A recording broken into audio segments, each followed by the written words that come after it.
Hello, fellow Jeepers, off-road light enthusiasts, maybe. Let me tell you what I've got going on here, and we're going to walk through this process.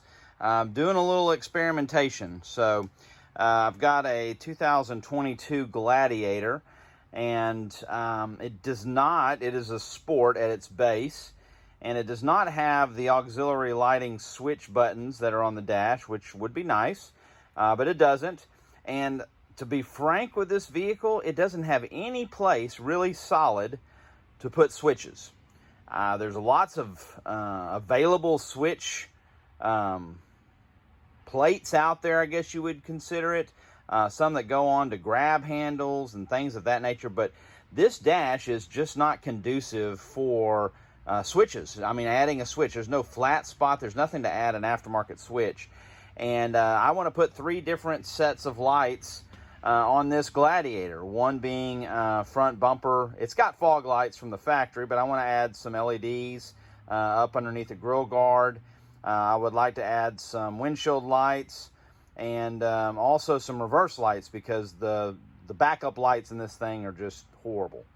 So with not having a switch combination or someplace to put switches, it's really got me scratching my head until I started thinking about what do I have in the vehicle that I could use that's currently there.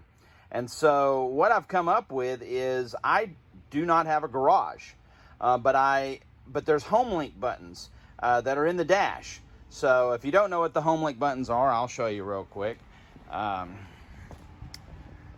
here in the top of the visor, you got 3 buttons that are made to control different things. So if you had like a gate, electric gate, or a multiple garage doors or that nature, you could actually program these to those RF devices.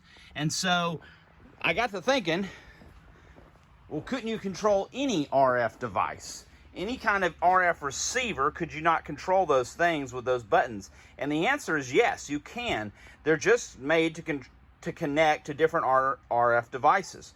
And so I started looking into that and what that would look like, and I found this receiver that's online. It's on Amazon. I think I paid $8 or $11 or something like that for it. And it's very simple. It basically has 4 relays built into it. And it has an RF antenna, and you can actually set it up. It has different switching through these jumpers here that will either give you a momentary switch, a latched switch, or a momentary plus latch switch. And so we're going to give it a shot. We're going to see what we can come up with and see if this will actually work, and if we can basically have lights, switches that are completely hidden, so you wouldn't even be able to see them. The other cool thing about this little RF switching device is it comes with remotes, which is even cooler. So this in general is supposed to be used for those kind of things. So like if I had lost my garage door opener, or I had a gate opener, what I can do is I can get this little deal here, and it's got its own little buttons in it, if you can see, and got the little cover, which is nice. And you could actually program it to this and set this up, and this will actually work either 220 or 12 volt. So we're going to give it a shot. So let me tell you what I've already done. I went ahead and did a little bit of the wiring, and got some relays set up. So it does have its own relays, but we're talking about running some not real high-powered wattage lights. 80 watts here, 100 watts maybe. These relays would probably be okay, but I really wanted to use more of a heavy-duty lighting relay. So these are actually 3 Hella lighting relays. They're just a 12-volt Hella relay that I actually got with some Hella horns.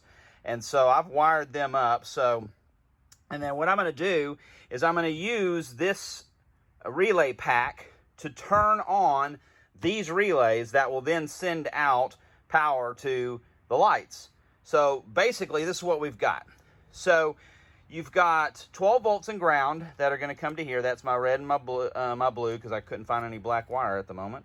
And then I've got my red, white, and yellow, which will be my signal wires coming out of this that will then send 12 volts to the relay pack, to each relay, that will then power up the relay. In other words, they'll switch on this relay. This relay will get power and ground through these 12 gauge wiring, and then you can see the red, white, and yellow here. These basically will match up to here, and then you've got, and so then we can tie these together, and then these other, well, actually these will tie to these terminals here, as you can see, and then this red, white, and yellow will go out to my 3 lights, my bumper lights on where my grill guard is, my backup lights, and then my windshield lights.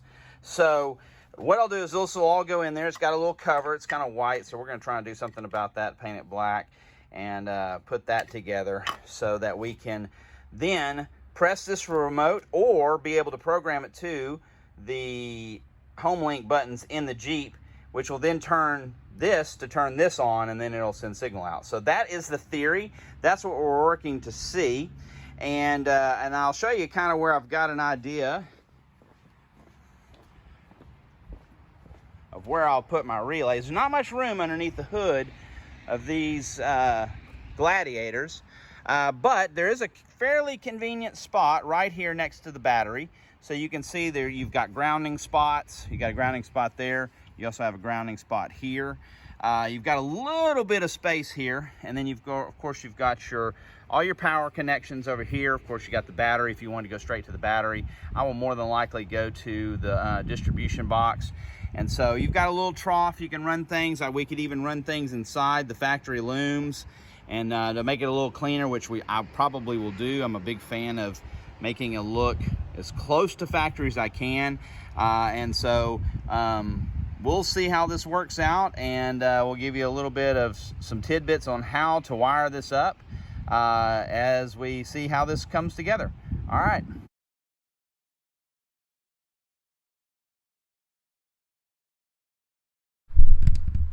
Okay, so now we're going to run wiring through, and you're going to notice that you really can't see any of my wiring. Well, I'm an old school car audio guy, and ran a road shop at Circuit City for a long time, and I like hiding wires. I don't want manufacturer necessarily to look in and see a bunch of jumbled up wires, so I like doing things very clean. And so on the back of this, and I'll rotate this forward where you can kind of see my wiring tucked back behind there. I've got it zip tied to that bracket, and you see there's some connectors in there. And so what I've done is I've put in a connector on each set of lights. That way, if I have to remove the light, say one burns out, or I got to replace it, or something of that nature, I can easily unplug it. Some people would say that soldering is a better deal in that situation, and I agree that soldering is a best connection. But you're talking about, these are penny connections, and so it's not going to be a big deal if I had to replace one, and they'll be solid for this. These are male and female connectors, and so it shouldn't be a big deal to replace if a need be. And so the only place you really see my wiring come out is right here. Now you'll notice I went ahead and ordered some cloth tape, this automotive tape. You can get it on Amazon. It's about $7 a roll, and so that way it kind of blends in with my factory wiring. I want this to look and feel as factory as I can. So now the real challenge is getting this from here to where the fuse box is underneath the hood, because that's where I'm going to put my relay pack. And so the best way to get this wiring up here is right here. So I've pulled one of the push pins that were in this little trim right here, and what it does is it gives access to the back of this. So you'll notice there's a rubber piece right here. That's where the brackets for the condenser go, and so I wouldn't wrap it around that in case we have to get to that, but you don't have to. You can actually run it along the back side of this plastic, and then it runs up and then it'll come through here. So I've got a gripper tool. You can get these pretty much anywhere. These are great for running wiring. So what I can do is I can kind of feed. I'm gonna have to do this in a couple of different takes. So the first one I'm going to run down from where it's going to turn. And you see it's going to automatically come down through this one, but I don't want to come down through that one if I don't have to. I want to come down to here. So I got to put my finger in here and kind of feel around. There it is. All right. So now what I'm going to do is I'm going to hook. Make sure it's a good and tight connection. We're going to just pull this wiring up. Real gentle like. You don't want to yank the wiring too much. And you'll get through the end of it and get you a good loop where you can grab it and kind of just start working it up. All right, so that's the first deal. So now let's take up all this slack. All right, so here's our wiring going over to here. Make sure we got plenty of slack there. Make sure it's not wrapped around anything, which is the case here. Now what I'm going to want to do is up here where it comes through, I'm going to want to come in from the back side. Now there's a lot of things right here. This is where the radiator bolts, and there's some AC stuff. You want to try and stay as much out of the way of that stuff as you can. And so what I'm going to do is I'm going to go on the back side of this stuff, and I can fish around from behind it.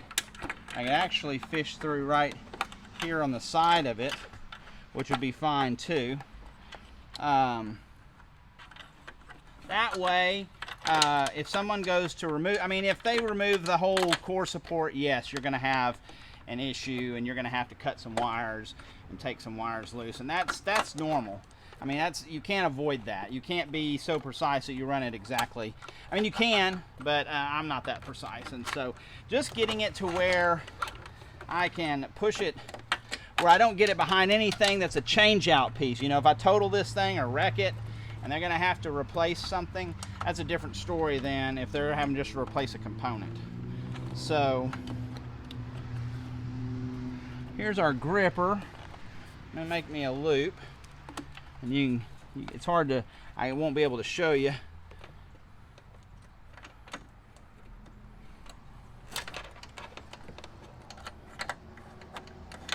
You just kind of fish it back from behind it. Now what I can do is I can come in from the top, and even though that will be wrapped around some things, it'll gain me access to it, and then what I can do is I can re-loop it when I get up there. So give yourself plenty of slack. And then you'll see you can kind of pull this up. There we go. And so then we pull our slack. Now let me double check, make sure I'm not doing anything. So what I want to do now is I want to take this underneath all of this bracketing, which that'll be super easy to do because I can reach all that pretty easily. Let me get up under here. There we go. And pull that behind, because again, you don't want to wrap up anything you don't need to. So there we go. Our wiring is brought up, and if you can see right here, this is factory loom. And so what I'm going to do is I'm going to tie this to here. That way it runs along with the factory wiring. And looks nice and clean.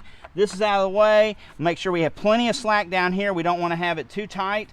Like I said, I've left plenty of wire. I mean, wire's wire. It's not going to be, you know, it's not expensive, you know, so just go ahead and make sure you got plenty, and then get you a zip tie, and zip tie it here to where you have plenty of slack here where your grill can go back on. You know, make sure you push your push pin back in, all that good stuff.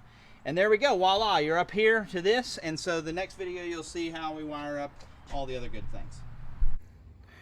All right guys, we've gotten to the end of the wiring, and just going to show you what we've got. So here's our wires that come from the fog lamps, our ground, and our power. I went ahead and matched that power up since we have 3 relays. Again, with the wiring I showed you from the relays earlier. So the red being our number 1 relay, which is going to go to our front, and then the white and the yellow. So the white being what I'm going to do as far as hood lights, in other words, windshield lights, and then the yellow for the reverse lights. And so I don't know if you can see how well you can see this, but right here is our relay pack that I showed you earlier.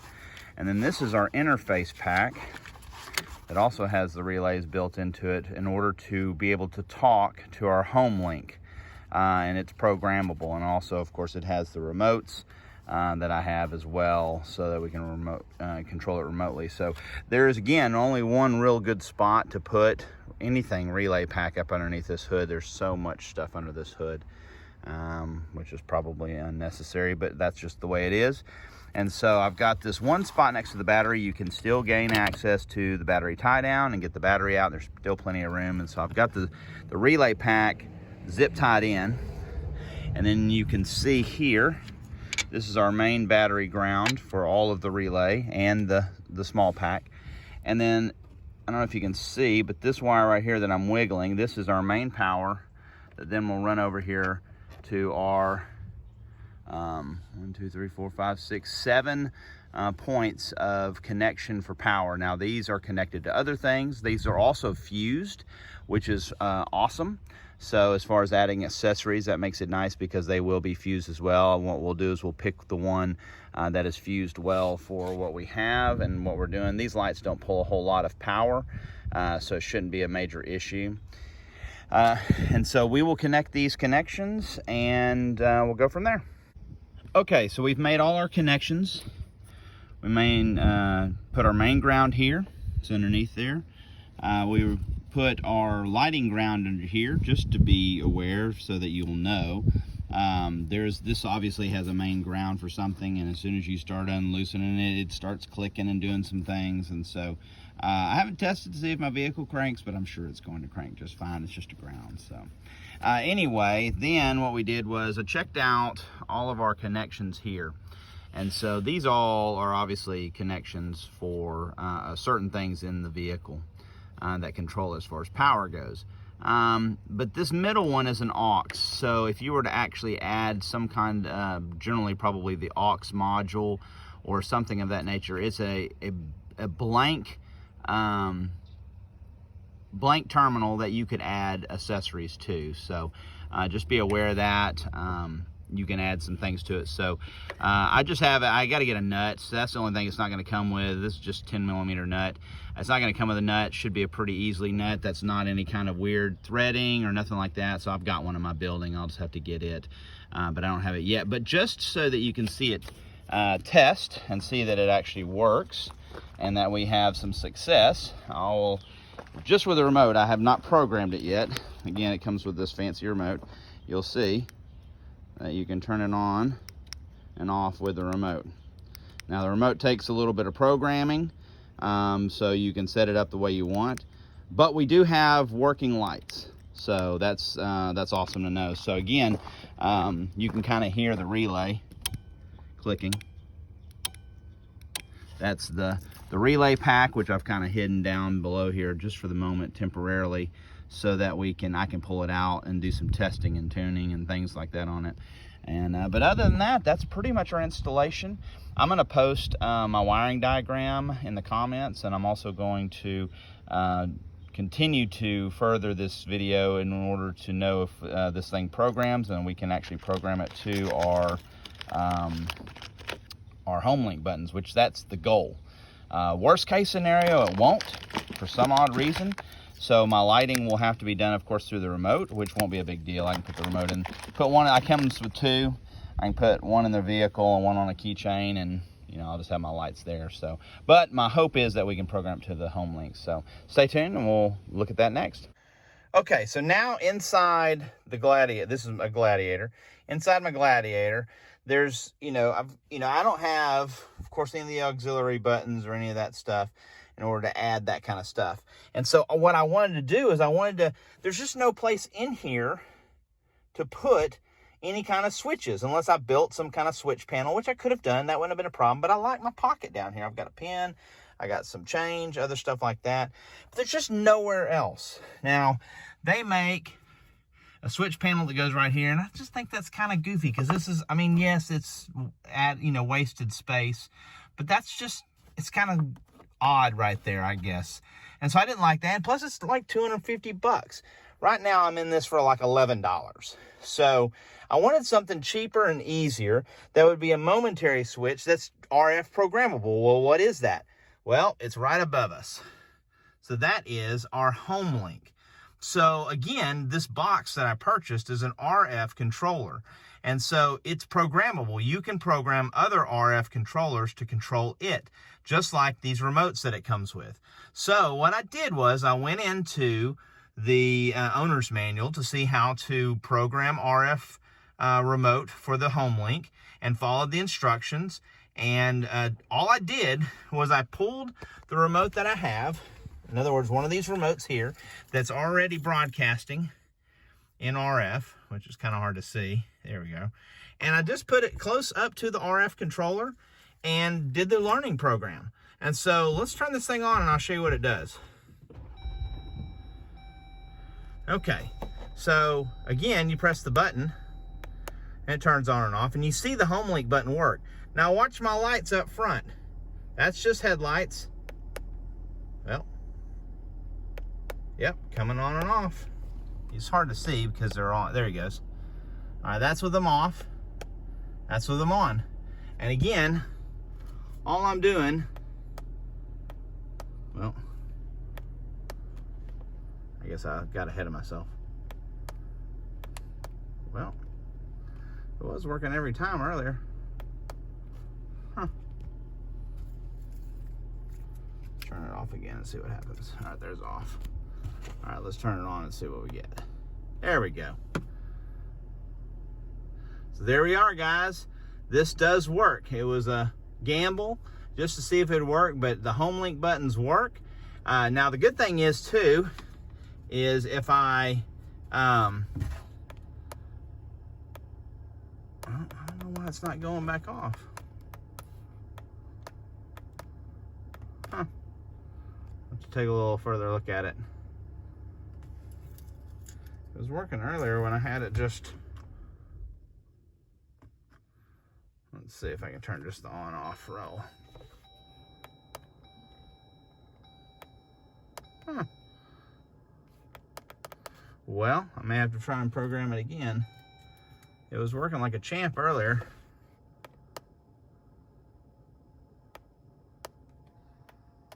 Huh. Well, I'll do a little... All right, guys. After doing a little bit of research and a little troubleshooting, I've come to figure out what our issue was. And so now, when you press the button, you'll see lights on. Press it again, lights off. Okay, so what our issue was is that on the little receiver, there's an antenna, and the antenna was coiled up, which was fine. But with the range, and it didn't seem like a whole lot, but I guess traveling through the metal of the hood and just the wiring that's under there, it was causing problems. So all I did was stretch out the antenna and kind of put it underneath the casing. And once I did that, it worked like a champ. I've also got a longer range now on my remote, so I can use it from a further distance. So problem solved. So this is a good little do-it-yourself project. If you have a little know-how, and like I said, I'm going to detail some of the instructions on this video, and so that way, if it's something that you may want to do, if you are in kind of the same boat I am and want to use some buttons that you won't use, because like for myself, I don't have a garage, so I don't really have a need for these 3 buttons, but they work great for lighting. So anyway, just wanted to share my update, and have a blessed evening.